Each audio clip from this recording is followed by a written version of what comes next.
రెండవ సమూయేలు గ్రంథము 18వ అధ్యాయము. దావీదు తన యొద్దనున్న జనులను లెక్కించి వారి మీద సహస్రాధిపతులను శతాధిపతులను నిర్ణయించి జనులను 3 భాగములుగా చేసి యోవాబు చేతి క్రింద ఒక భాగమును, సెరూయా కుమారుడగు అబీషై అను యోవాబు సహోదరుని చేతి క్రింద ఒక భాగమును, గిత్తీయుడైన ఇత్తయి చేతి కింద ఒక భాగమును ఉంచెను.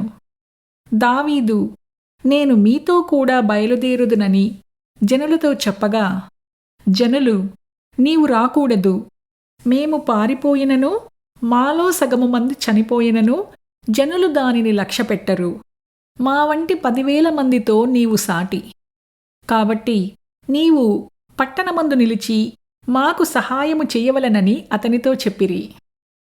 అందుకు రాజు, మీ దృష్టికి ఏది మంచిదో దాని చేసెదనని చెప్పి గుమ్మపు ప్రక్కను నిలిచియుండగా జనులందరూ గుంపులై 100 కొలదిగాను 1000 కొలదిగాను బయలుదేరిరి. అప్పుడు రాజు యోవాబును అబీషైని ఇత్తయిని పిలిచి, నా నిమిత్తమై యవనుడైన అబ్షాలోమునకు దయచూపుడని ఆజ్ఞాపించెను. జనులందరూ వినుచుండగా రాజు అబ్షాలోమును గూర్చి అధిపతులకందరికీ ఆజ్ఞ ఇచ్చెను. జనులు ఇజ్రాయేలు వారిని ఎదిరించుటకై పొలములోనికి బయలుదేరిన మీదట యుద్ధము ఎఫ్రాయిము వనములో జరుగగా ఇజ్రాయేలు వారు దావీదు సేవకుల ఎదుట నిలువలేక ఓడిపోయిరి. ఆ దినమున 20,000 మంది అక్కడ హతులైరి. యుద్ధము ఆ ప్రదేశమందంతటా వ్యాపించెను. మరియు నాటి దినమున కత్తిచేత కూలిన వారి కంటే ఎక్కువ మంది అడవిలో చిక్కుబడి నాశనమైరి. అబ్షాలోము కంచెరగాడిద మీద ఎక్కిపోవుచు దావీదు సేవకులకు ఎదురాయను.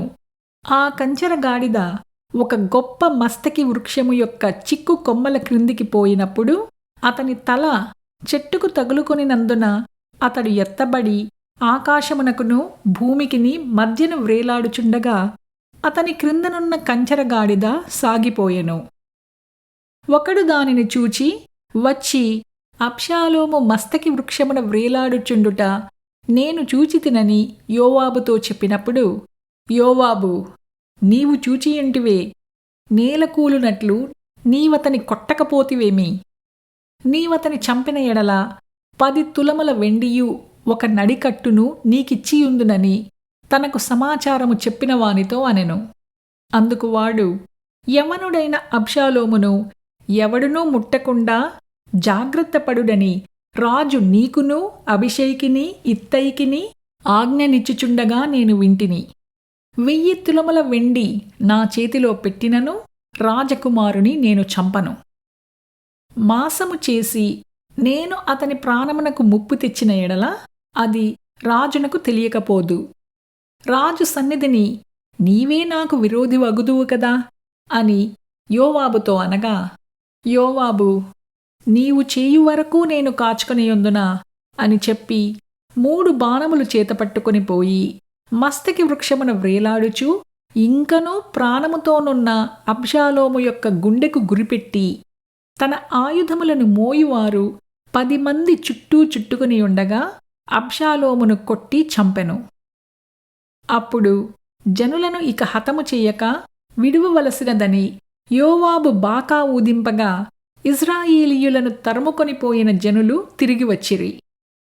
జనులు అబ్షాలోము యొక్క కళేబరమును ఎత్తి అడవిలో ఉన్న పెద్ద గోతిలో పడవేసి పెద్ద రాళ్ల కుప్ప దానిమీద పేర్చిన తరువాత ఇజ్రాయేలీయులందరూ తమ తమ ఇండ్లకు పోయిరి.